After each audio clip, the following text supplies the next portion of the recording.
नमस्कार प्यारे बच्चों। आज हम मिठाई वाला पाठ के प्रश्नोत्तर हल करेंगे। प्रश्न अभ्यास कहानी से। पहला प्रश्न, मिठाई वाला अलग अलग चीजें क्यों बेचता था और वह महीनों बाद क्यों आता था। देखिए, एक ही प्रश्न में दो प्रश्न छुपे हुए हैं। मिठाई वाला अलग अलग चीजें क्यों बेचता था, पहले इसका उत्तर देंगे, और फिर वह महीनों बाद क्यों आता था, इसका उत्तर देंगे। ओके, ध्यानपूर्वक सुनिए। मिठाई वाला अलग अलग चीजें इसलिए बेचता था क्योंकि वह बच्चों का सानिध्य प्राप्त करना चाहता था। सानिध्य होता है साथ। उसके बच्चों एवं पत्नी की मृत्यु असमय हो गई थी। वह अपने बच्चों की झलक इन गली के बच्चों में देखता था, इसलिए वह बच्चों की रुचि की चीजें बेचा करता था। वह बदल बदल कर बच्चों की चीजें लाया करता था, इसलिए उसके आते ही बच्चे भी उसे घेर लिया करते थे। वह बच्चे की फरमाइशें पूरी करता रहता था। ठीक है, आधे का उत्तर हो गया। फिर वह महीनों बाद क्यों आता था, इसका उत्तर सुनिए। वह महीनों बाद इसलिए आता था क्योंकि उसे पैसों से कोई लालच नहीं था, पैसे उसके पास बहुत थे। इसके अलावा वो चीजों को बनवा के तैयार करवाता था और बच्चों की उत्सुकता को बनाए रखने के लिए तरह तरह की चीजें लेकर आता था और शहर की अन्य गलियों में भी घूमता था, इसलिए एक गली का नंबर भी कई महीनों बाद आता था। ठीक है, दूसरा प्रश्न, मिठाई वाले में वे कौन से गुण थे जिनकी वजह से बच्चे तो बच्चे बड़े भी उसकी ओर खिंचे चले आते थे। इसका उत्तर सुनिए। मिठाई वाले की मधुर आवाज में गा गा कर अपनी चीजों को बेचने की विशेषताएं थी। बच्चों की मनपसंद चीजें लाता था, कम दामों में बेचता था, बच्चों से अपनत्व दर्शाता था। ये सब विशेषताएं थी जिससे बच्चे तो बच्चे बड़े भी उसकी ओर खिंचे चले आते थे। प्रश्न 3, विजय बाबू एक ग्राहक थे और मुरली वाला एक विक्रेता। विक्रेता जानते हो, बेचने वाला, ग्राहक खरीदने वाला। दोनों अपने अपने पक्ष के समर्थन में क्या तर्क पेश करते हैं। तीसरा प्रश्न, इसका उत्तर सुनिए। विजय बाबू एक ग्राहक थे जबकि मुरली वाला एक विक्रेता। दोनों ने मोल भाव के लिए अपने अपने तर्क दिए। विजय बाबू ने अपने पक्ष में यह तर्क प्रस्तुत करते हुए कहा कि फेरी वालों की झूठ बोलने की आदत होती है, देते हैं सभी को दो दो पैसे में, पर एहसान का बोझ मेरे ऊपर लाद रहे हैं। इसके विपरीत मुरली वाले ने अपना तर्क प्रस्तुत करते हुए कहा, ग्राहक को वस्तुओं की लागत का पता नहीं होता। उनकी सोच यही होती है कि दुकानदार चाहे हानि उठाकर वस्तु क्यों ना बेचे, पर ग्राहक यही समझता है कि दुकानदार उसे लूट रहा है। दोनों के तर्क अपनी अपनी जगह सही थे। चौथा प्रश्न, खिलौने वाले के आने पर बच्चों की क्या प्रतिक्रिया होती थी। उत्तर, खिलौने वाले के आने पर बच्चे खुश हो जाते थे। बच्चे अति उत्साहित हो जाते थे। उन्हें खेल कूद भूलकर अपने सामान, जूते चप्पल आदि का भी ध्यान नहीं रहता था। वे अपने अपने घर से पैसे लाकर खिलौने का मोल भाव करने लग जाते थे। खिलौने वाला उनका मनचाहा खिलौना दे देता था और बच्चे उसे लेकर काफी खुश होते थे। बच्चे खुशी से पागल हो जाते थे। प्रश्न 5, रोहिणी। रोहिणी कौन थी, पता है ना? चुन्नू मुन्नू की माँ। रोहिणी को मुरली वाले के स्वर से खिलौने वाले का स्मरण क्यों हुआ? या स्मरण क्या होता है? याद। उत्तर सुनिए।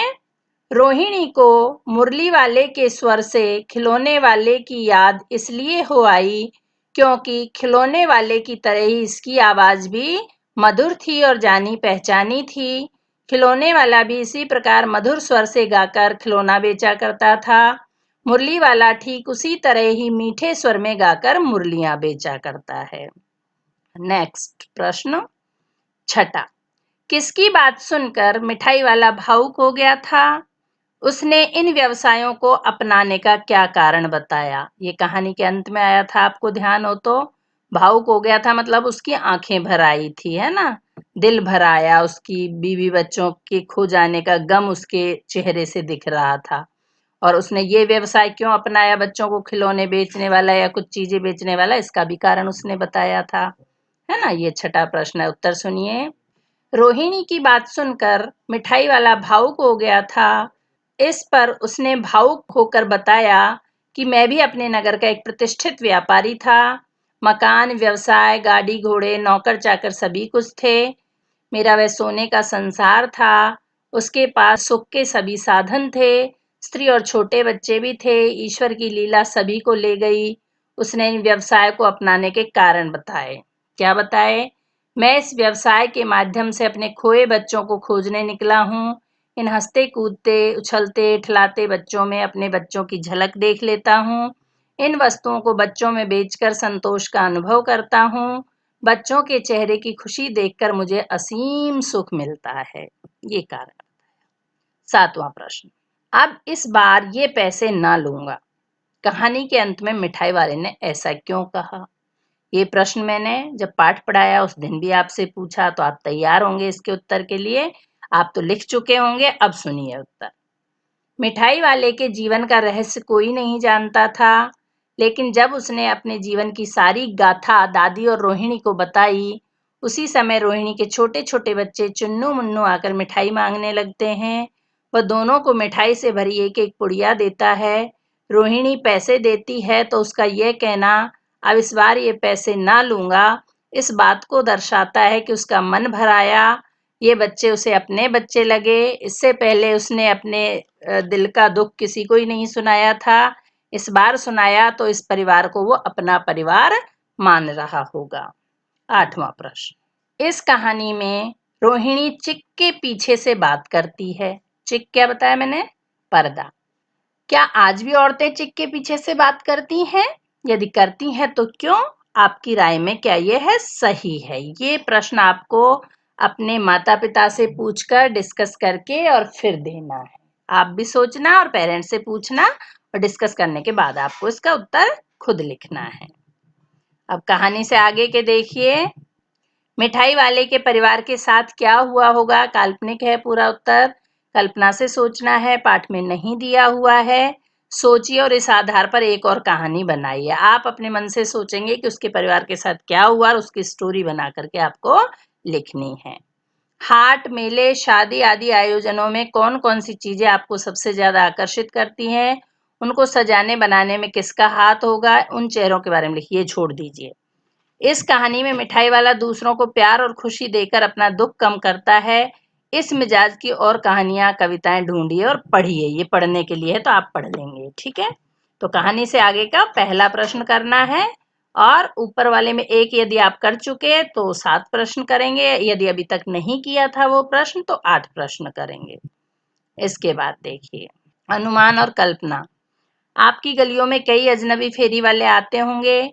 आप उनके बारे में क्या क्या जानते हैं? अगली बार जब आपकी गली में कोई फेरी वाला आए तो उससे बातचीत कर जानने की कोशिश करना। ठीक है। आपके माता पिता के जमाने से लेकर अब तक फेरी की आवाजों में कैसा बदलाव आया है? बड़ों से पूछकर लिखिए। तो बड़ों से पूछकर भी लिख लेंगे। और इस पाठ के एंड में सिर्फ पढ़ने के लिए एक पाठ दिया हुआ है, फेरी वालों से रिलेटेड है, उनसे संबंधित है। उस पाठ की भी आप हेल्प ले सकते हैं। क्या आपको लगता है कि वक्त के साथ फेरी के स्वर कम हुए हैं?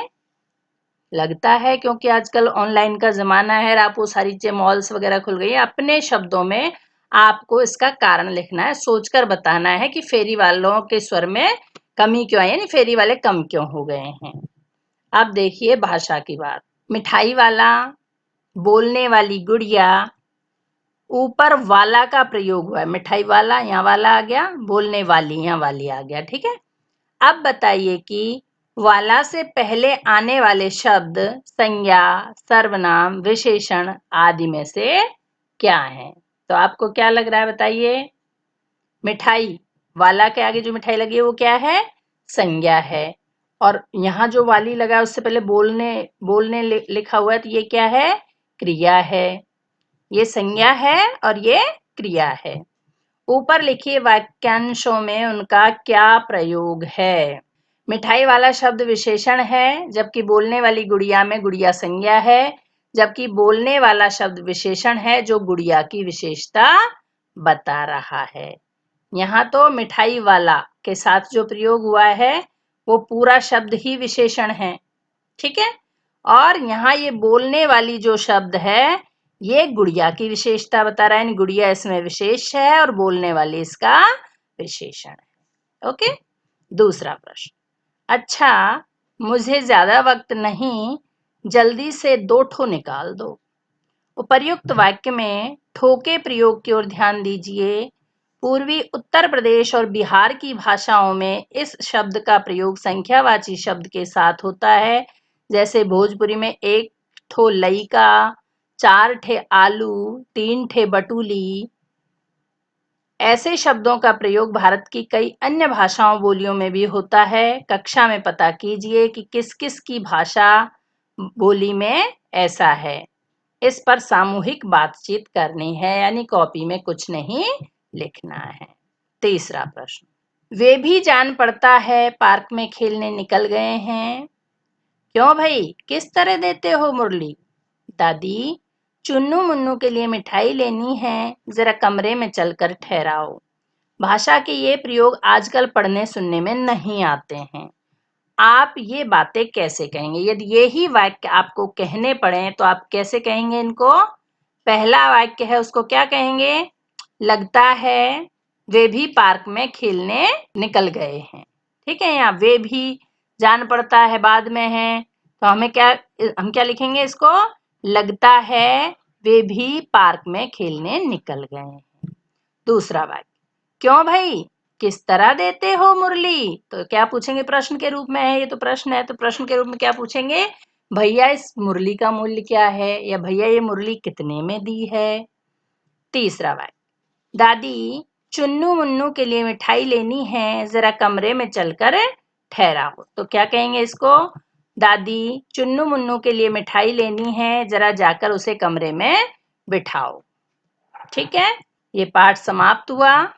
अगले वीडियो में अगले टॉपिक के साथ मिलेंगे।